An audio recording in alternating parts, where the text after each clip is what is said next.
Welcome to the French Drain Man channel.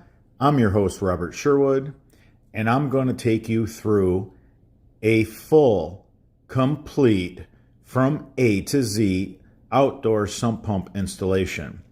Now, for this installation, I chose our bad seed, full frame, 24-inch. We're going to add a lot of chamber to this system, and I'm going to explain why. We're down in the back of this yard. All the water collects along the back property line. So we want to pump it all the way to the street. Look at how much chamber we're adding. All right, so let me show you what we got going on here. We got roof runoff on the garage. We got roof runoff on this big house. They seem to be building bigger and bigger homes and putting them on these little lots. And there's not very much room for when it comes to water being able to be soaked into a green belt. The green belts now are so small when you look at all the rooftop and all the street and all the driveway and sidewalks. You're asking water to do a lot, basically, when you have all these non-permeable surfaces and they're just sending water off in sheets. You got bulk water, you got sheet water. This small green belt just isn't enough. So then the water just starts to puddle up. People take pictures of the standing water and they email it to us. I know right away when I see this, 9 times out of 10, it's going to take an outdoor sump pump system. I want the sump pump system to be in the collection area. Now we have rooftops all the way around this system. We're going to be drying up the neighbor's yard too. We're going to be taking sheet water off the neighbor's house, the neighbor's garage, the neighbor's driveway. I know the kind of water we're looking at. We're going to be pumping water for hours during really, really hard rain events. I got some good news for you guys. You want to stick around. We got this system in action, so it's pretty cool. Let's go through the system. Let's take a look at what we did, why we did it, and then obviously, I just kind of spoiler told you we're going to show it in action.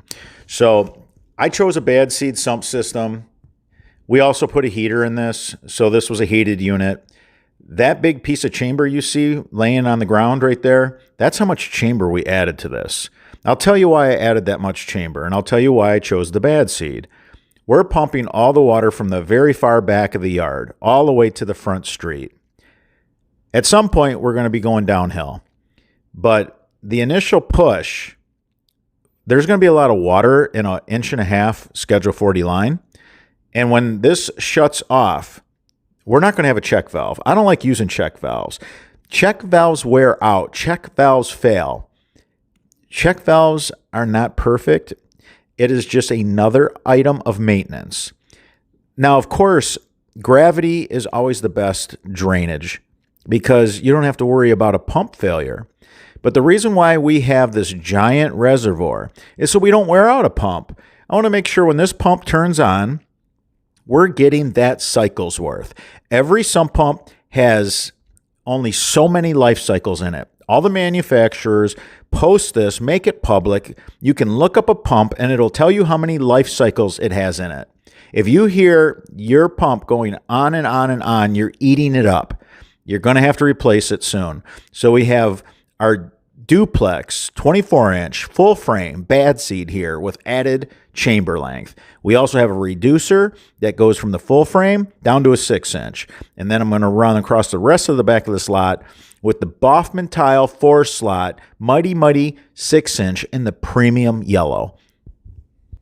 Back to the no check valve and why we build our sump pump systems to hold so much water.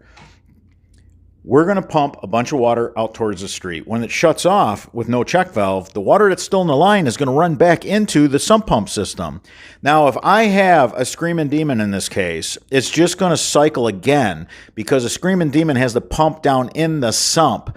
That's for anybody who's building with a check valve. That way you can pump every last drop out, and if you don't freeze up, or maybe you're lucky and you pump the water up, and you're able to send it gravity. So then you can use a check valve. The Screamin Demon is great for that. But the bad seed is awesome for when you're not going to use a check valve. You're going to have all this water in the line from it pumping uphill. We go from a 1.5 inch to a 4 inch so we don't have a siphon effect and bring all the water back all the way from the street. So when we get to the peak, the crest, we go to a 4 inch. We'll show that. And the water pretty much from the peak, the crest of the line that's going out to the street to the yard goes right back into the sump pump system. So I want a big chamber so it doesn't turn the pump back on. Then it'll just continually be turned on and off, on and off, on and off until it burns it up. You don't want that to happen. That's why we use check valves in crawl spaces. That's why we use check valves in basements. And if you're going to build a yard drain with a check valve, you're going to want a Screamin Demon, because that way you can suck out every last drop. You can raise the pump in that sump. We have a sump pit in the Screamin Demon, and you can adjust it to the height you want. You can put it on blocks, and you can let it go on when you want it to. So that's a bunch of details for another. This is going to let all that water come back, and it's going to be nowhere near the amount of water that it takes to turn the pump on. All right, so we have all the rooftop water. We're gathering all the rooftop water. We have our cleanouts in place. You know, we do have a D-box that we take all this to, and then we take it to a pop-up emitter with a turf restrictor plate, and we're going to place that right over our bad seed. So the guys are finishing up the roof runoff system right now. We had to take care of the downspouts that were on the house as well as the downspouts that were on the garage. Anything that was adding to water in this backyard, I just want to get that water all the way to our sump system. I don't necessarily want to plumb this into the bad seed. I don't want to run risk of getting leaves, shingle gravel, just things that do not need to go through your sump pump. Not that it can't handle it, but let's not try to break it. I want everybody to learn how to build a system that's going to be headache-free, maintenance-free. If you're trying to figure out why your sump pump system doesn't work anymore and you got a bunch of globs of something clogged and plugged inside the impeller of your sump pump, it's going to be quite frustrating, especially if you don't build this system correctly and you put a check valve in it. In the north, it'll freeze. So the uphill water will stay in the line. So that's why we don't do that. The water that stays in the line, because we're going to pump it uphill and about mid-house on the side of the house, it'll start to go downhill where we'll put it in a 4-inch pipe, a 4-inch corrugated pipe.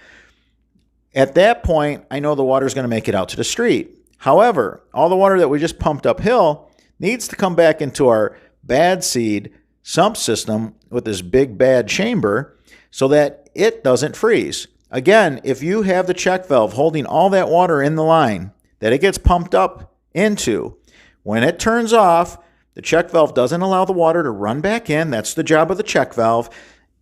And in the north, it freezes up.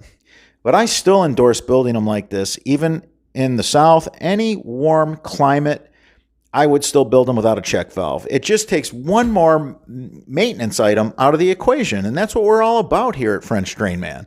Let's build this stuff so you don't have to call the guy back and have him gouge you, because that's what these guys do. The Chuck in a truck shows up, and he's got a big grin. Either you burned up your sump pump because you ate up all the life cycles because they gave you an indoor tiny little basin, and they're like, cool, I'm going to have to replace this pump every couple years. And they put a check valve in line too. Why? Because they wear out. That's another reason why you're going to have to call them. And for a few $100s, they'll show up and they'll put on a new check valve. And, so the check valve's, $35 or whatever it happens to cost, plus their service call. All right, so we're going to fill everything in with our 1.5-inch round rock. Why 1.5-inch round rock? Because it creates a giant void and you move more water through bigger voids. We want to build the very best drainage system for this drain. We have so much bulk water that ends up in this collection point on the property line in the backyard that we want to get it into our chambered system. Now, if there's a power outage, I built this chamber big enough to collect water until the power comes back on. Hopefully, that's the case. And what's nice about this situation in particular, we now have all the water contained in the very back of the yard where it can't do any damage whatsoever to this homeowner's investment in this beautiful home he had built. So let's go over the collection part of this system again. The collection part of this system is a full frame bad seed, 24-inch tall.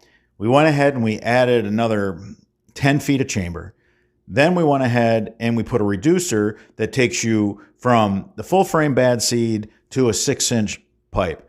Went ahead, we reduced it down to a 6-inch Boffman Tile Company's 4-slot, premium yellow, virgin yellow, super strong, and it's also going to not only just collect water for the rest of the stretch across the back property line, but it's also going to act as a chamber. If the pump is falling behind and there's so much water coming off of all these rooftops and all the cemented areas, all these areas that are non-permeable, that just send sheet water, bulk water like mad, we're going to have plenty of storage until the pump can catch back up when the thunderstorm pulls back and you start to, it starts to subside during the storm or towards the end. It'll be fine. If there's a power outage, it will still collect and fill up with water. So this way it's not creeping up into this garage or a problem for this homeowner on the back of his home, because that's what they were dealing with. So we got a full frame. We have a pump in one. We have the heater in the other, and then we have the roof runoff system that went to a pop-up emitter with a turf restrictor plate. Because yes, you can grow grass right over top of this. We have 1.5-inch round rock. We burrito wrap the entire thing. And yes, this is a question I get all the time. We are going to fold that fabric. We're going to burrito wrap this system. We're going to pin it, and then we're going to put stone over top of that. And then this gentleman can go ahead and grow sod. You can put dirt on top of that if he wants. I like to keep the back like this, cobblestone. My preference is cobblestone. This homeowner wanted to just have turf grass. He wanted the turf grass everything, so we went ahead and, just put a permeable soil on top. A permeable soil is sandy loam. Sandy loam is when you have 50% sand mixed with 50% topsoil. You're going to get great drainage through sandy loam. It's not going to be an issue whatsoever. So we went ahead and we took 3-inch PVC Schedule 40 and we pushed an 1.5-inch discharge through 3-inch. The reason for this, there's going to be landscapers in here. He's going to get a new patio. He's going to get all kinds of shrubbery. He's going to trick this new home out, and I don't want this big equipment screwing up our system. They can hit it with a shovel. They can jump on a shovel and try to plant a tree. They can hit this 3-inch Schedule 40. It's going to shield our 1.5-inch Schedule 40 flex that we have in the center from getting sheared, getting cut. Even if they back over this line with a skid loader, it's going to help prevent damage to our system. So that's what I was thinking. So we went from 1.5 inch to corrugated pipe. Now, I've been showing videos on a rubber bushing that we have that takes you from the 1.5 inch to the 4-inch high octane solid. That's what we're using for a discharge. Now you can see the finished product. You can see we are going to set this up to where he can grow grass over top. Pretty cool. Now the guys are out in the front. We're actually going to tie 2 downspouts into that discharge line, believe it or not. Why not? They're dumping right there on the side of the house. We might as well grab them. Send the water all the way to the street.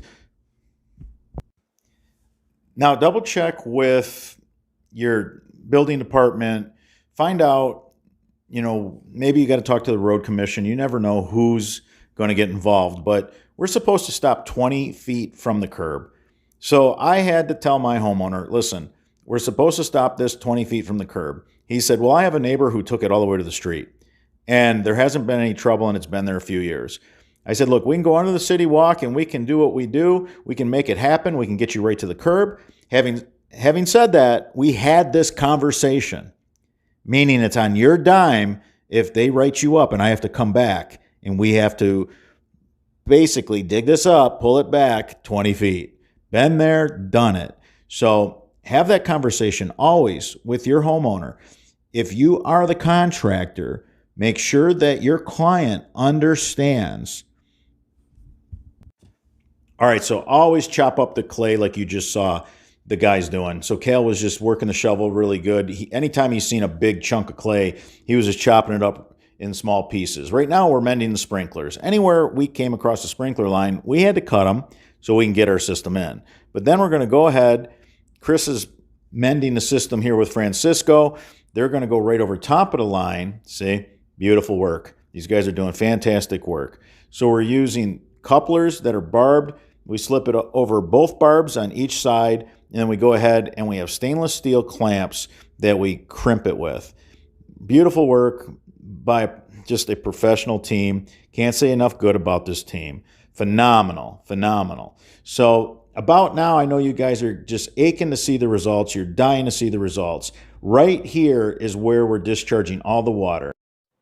We had a week where we had 5 inches of rain, and the homeowner got his system in action. Let's check it out. By the way, now that this homeowner captured his system in action, he qualifies for our contest, which is $1,000. So I encourage everybody that we put systems in for, or anybody who purchased high-octane Boffman tile of any kind, to please send in your videos. Show us your system. So this homeowner did a great job because he just showed our system. He's walking into his neighbor's backyard to show you how flooded that corner is without a sump system. And his yard used to be much, much worse. So he's going to take us down to the street, and we're going to get a look at a Zoller M98 running. That's a half horsepower Zoller M98. He's going to show you right there is his turf restrictor plate and pop-up emitter. This is what it looks like when you take an 1.5 inch discharge to a 4-inch line. It mellows it out.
I wanted to go over an engineering bulletin that I have. The reason why our fabric works so well is because it's double punched. And the longer you have your system in, the better the soil filter zone that's formed becomes.